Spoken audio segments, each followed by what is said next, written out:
This is Chuck Hernandez at InsideBaseball.com.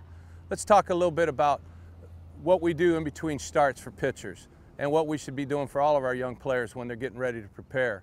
One of the important things is if we're going to pitch once a week or every 5 days in a pro setting, which doesn't usually happen in youth ball as much, but we want to have 1 day built in between where maybe we have a bullpen session.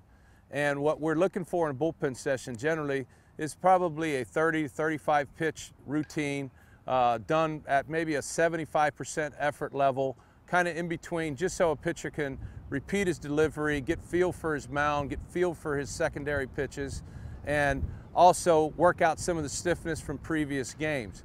Now, this is a key component. If you're coaching young kids, you have to be very aware of how their arms are feeling. So the rule of 30, 35 pitches doesn't always have to apply. A young man that's doing great, his arm feels great, you might be able to go a little bit more with that young fella. Sometimes guys come out of games very sore. We may have to lower it or not do it at all, or maybe just go do it on some flat ground just to kind of work out some stiffness. But it's very normal to pitch and be stiff when you're done. And the only way to get out of it is to actually go out and throw some, and that will relieve some of that stiffness from game to game. Pitching on Saturday and not picking up a ball up till next Saturday is not going to do a whole lot for that pitcher's ability to improve. So we'd like to try to get some sort of a system where there's a long toss day in there, there's a couple games of long catch, soft catch, and again, a bullpen day 2 days prior to when you pitch is perfect. 1 day or 3 days ahead, weather permitting or whatever, it can also work. But ideally, 2 days. If you're going to pitch a Saturday ball game, on Monday, maybe place a little long catch. Tuesday, do the same. Wednesday, throw your bullpen. Again, 30, 35, 40 pitches, 25, depending on ages. And again, how your pitcher's responding to all of his workload, okay? And then Thursday, Friday is pretty much a light catch kind of day prior to pitching. So, and that will get you prepared. Just very quickly, when you're having a bullpen session, a lot of young kids, they have one goal in mind, that's to throw it as hard as they can, and we all understand that. And I understand that that gets rewarded a great deal, but it's not really helping him progress his game.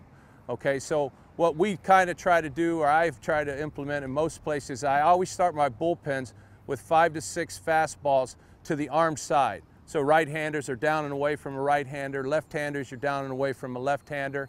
You're going to go 5 or 6 fastballs on one half of the plate, 5 or 6 fastballs on the other half of the plate.